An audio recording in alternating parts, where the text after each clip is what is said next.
Oh, hi! So today we are going to be reading Chapter 4, Pippi Goes to School. Of course, Tommy and Annika went to school.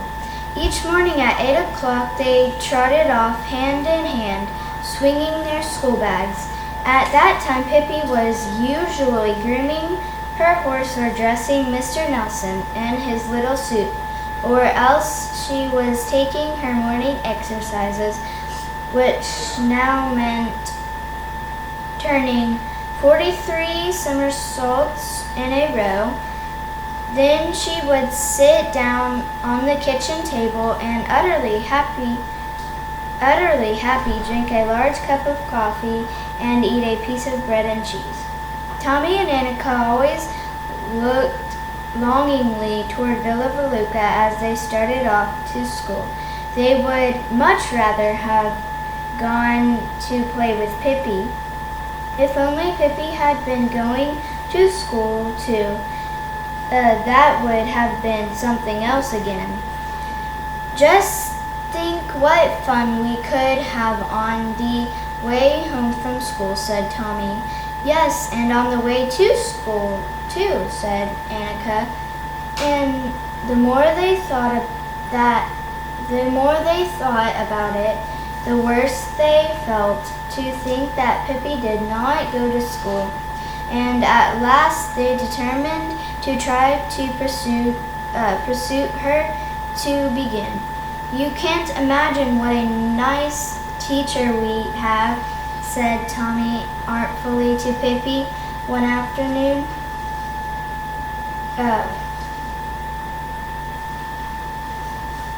When he and Annika had come for a visit at Villa Veluca after they had finished their homework. If you only knew what fun it is in school, Annika added. I'd die if I couldn't go to school. Pippi sat on a hassock, bathing her feet in a tub. She said nothing, but just wiggled her toes for a while so that the water splashed around everywhere. You don't have to stay so very long, continued Tommy, just until 2 o'clock. Yes, and besides, we get Christmas vacation and Easter vacation and summer vacation, said Annika.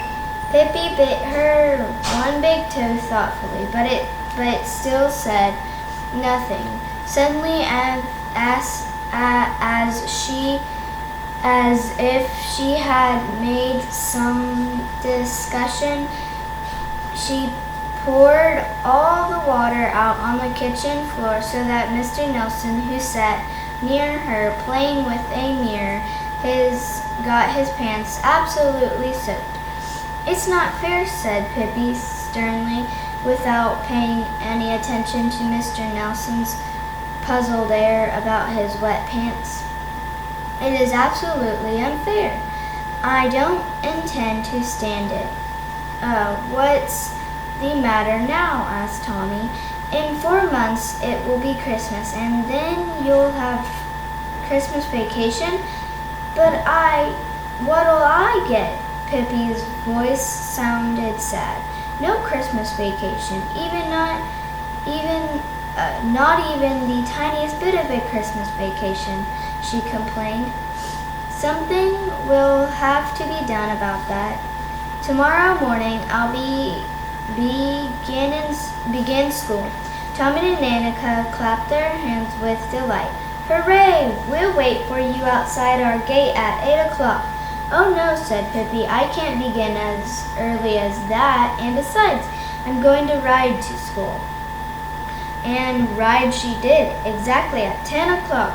The next day she lifted her horse off the porch, and a little later all the people in the town ran to their windows to see what horse it was that was running away. That is to say, they thought he was running away, but it was only Pippi in a bit of a hurry to get to school. She galloped wildly into the schoolyard, jumped off the horse, tied him to a tree, and burst into the schoolroom with such a noise and a clatter that Tommy and Annika and all their classmates jumped in their seats. "Hi there," cried Pippi, waving her big hat. "Did I get here in time for pluffication?" Tommy and Annika had told their teacher that a new girl named Pippi Longstocking was coming, and the teacher had already heard about Pippi in the little town, as she was a very pleasant teacher. She had decided to do all she could to make Pippi happy in school. Pippi threw herself down on a decent bench without having been invited to do so, but the teacher paid no attention to her heedless way. She simply said in a very friendly voice, "Welcome to school, little Pippi. I hope that you will enjoy yourself here and learn a great deal." Yes, and I hope I'll get some Christmas vacation," said Pippi. That is the reason I've come. It's only fair, you know. If you would first tell me your whole name," said the teacher, "then I'll register you in school." "My name is Pipilata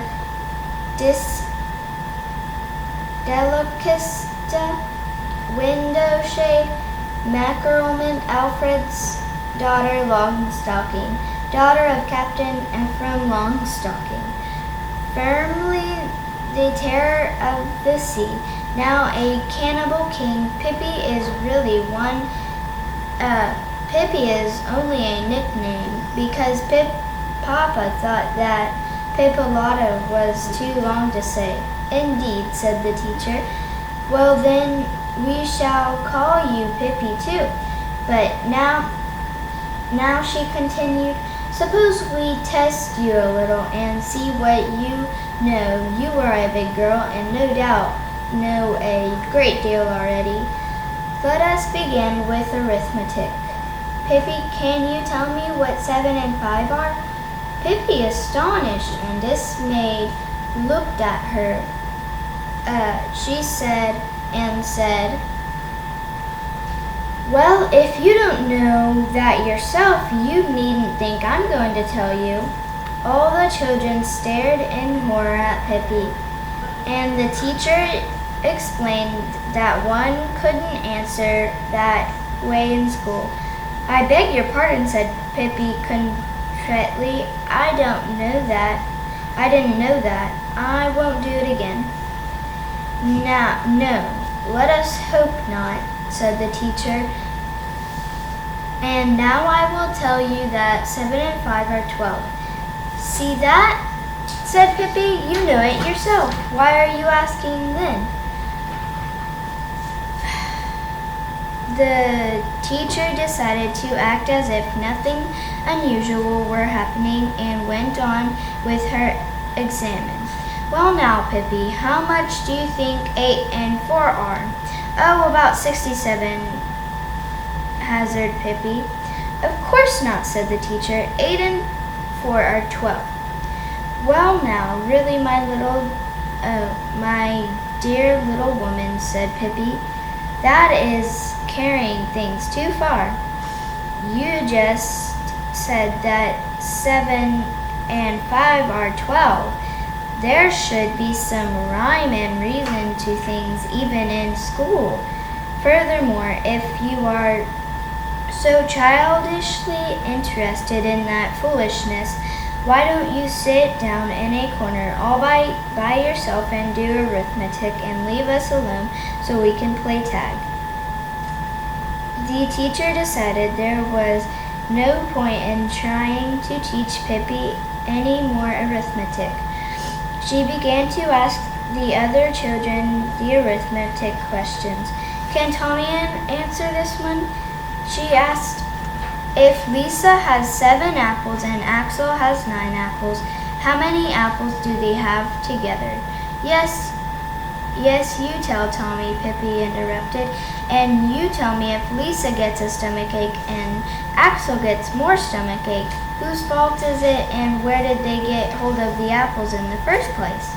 The teacher tried to pretend that she hadn't heard and turned to Annika. Now, Annika, here's an example for you. Gustav was with his schoolmates on a picnic. He had a quarter when he started out and 7 cents when he got home. How much did he spend? Yes, indeed, said Pippi. And I also want to know why he was so extravagant, and if it was pop he bought, and if he washed his ears properly before he left home. The teacher decided to give up arithmetic altogether. She thought maybe Pippi would prefer to learn to read, so she took out a pretty little card with a picture of an ibex on it. In front of the ibex's nose was the letter I. Now, Pippi, she said briskly, you'll see something jolly. You see here an ibex, and the letter in front of this ibex is called I. That I'll never believe, said Pippi. I think it looks exactly like a straight line with a little fly speck over it. But what I'd really like to know is what has the ibex to do with the fly speck? The teacher took out another card with a picture of a snake on it and told Pippi that the letter on that was an S. Speaking of snakes, said Pippi, I'll never forget the time I had a fight with a huge snake in India. You can't imagine what a dreadful snake it was, 14 yards long and mad as a hornet. And every day he ate up 5 Indians and then 2 little children for dessert. And one time he came and wanted me for dessert, and he wound himself around me. Ugh! But I've been around a bit, I said, and hit him in the head. Bang! And then he hissed, ooch! And then I hit him again, and bingo! He was dead. And indeed, so that is the letter S. Most remarkable. Pippi had to stop to get her breath, and the teacher, who had now begun to think that Pippi was an unruly and terriblesome child, decided that the class should have drawing for a while. Surely Pippi could sit and be quiet and draw. Thought the teacher. She took out paper and pencils and passed them out to the children. Now you may draw whatever you wish, she said, and sat down at her desk and began to correct homework. In a little while she looked up to see how the drawing was going. All the children sat looking at Pippi, who lay flat on the floor, drawing her to her heart's content. But Pippi, said the teacher impatiently, why in the world aren't you drawing on your paper? I filled that long ago. There isn't room enough for my whole horse on that little snip of paper, said Pippi.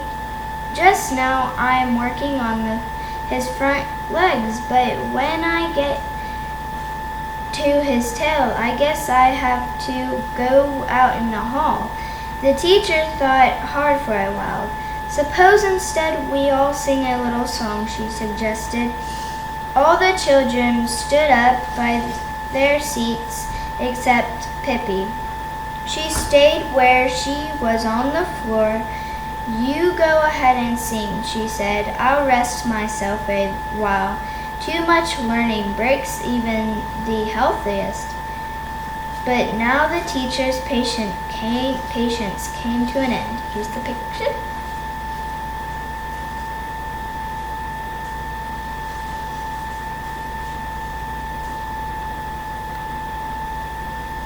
Even the birds watching.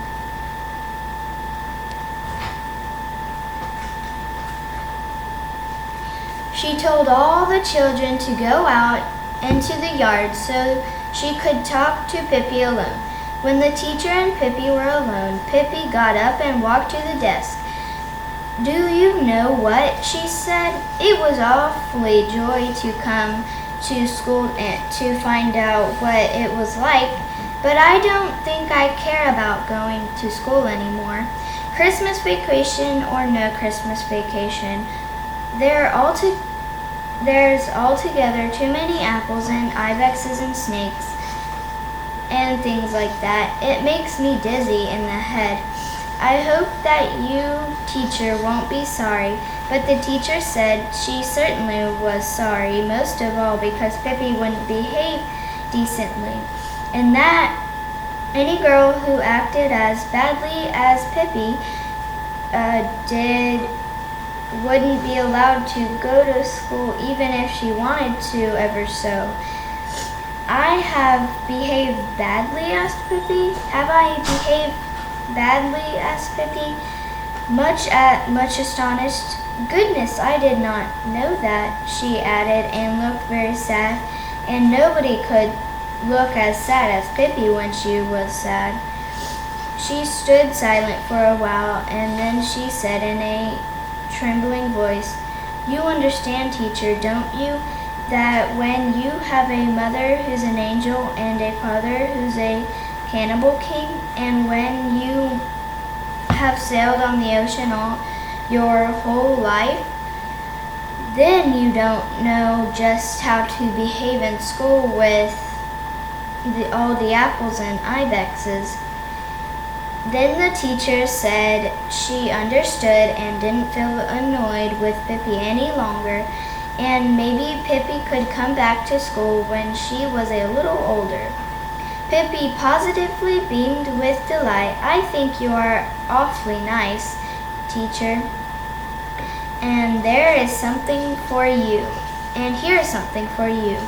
Out of her pocket, Pippi took a lovely little gold watch and laid it on the desk. The teacher said she couldn't possibly accept such a valuable gift from Pippi, but Pippi replied, You've got to take it, otherwise I'll come back again tomorrow, and that would be a pretty how do you do. Then Pippi rushed out to the schoolyard and jumped on her horse. All the children gathered around to pat the horse and see her off. You ought to know about the schools in Argentina, said Pippi, looking down at the children. That's where you should go. Easter vacation begins 3 days after Christmas vacation ends. And when Easter vacation is over, there are 3 days, and then it's summer vacation. Summer vacation ends on the 1st of November, and then you have a tough time until Christmas vacation begins on November 11th. But you can stand that because there are at least no lessons. It is strictly against the law to have lessons in Argentina. Once in a while it happens that some Argentine kid sneaks into a closet and sits there studying a lesson, but it's just too bad for him if his mother finds him. Arithmetic they don't have at all in the schools, and if there is any kid who knows what 7 and 5 are, he has to stand in the corner all day. That is, if he's foolish enough to let the teacher know that he knows. They have reading on Friday, and then only if they have some books, which they never have. But what do they do in school? Asked one little boy. Eat caramels, said Pippi decidedly. There is a long pipe that goes from a caramel factory nearby directly into the schoolroom, and caramels keep shooting out of it all day long, so the children have all they can do to eat them up. Yes, but what does the teacher do? Asked one little girl. Takes the paper off the caramels for the children, of course, said Pippi. You don't suppose they did it themselves, did you? Hardly. They don't even go to school themselves. They send their brothers. Pippi waved her big hat. So long, kids, she cried gaily. Now you won't see me for a while, but always remember how many apples Axel had, or you'll be sorry.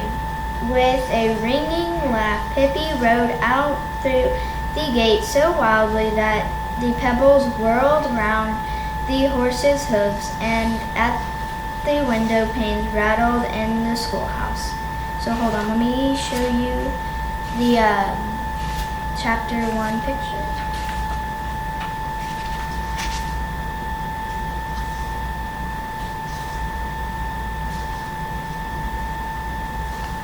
Okay, I'll see you next time.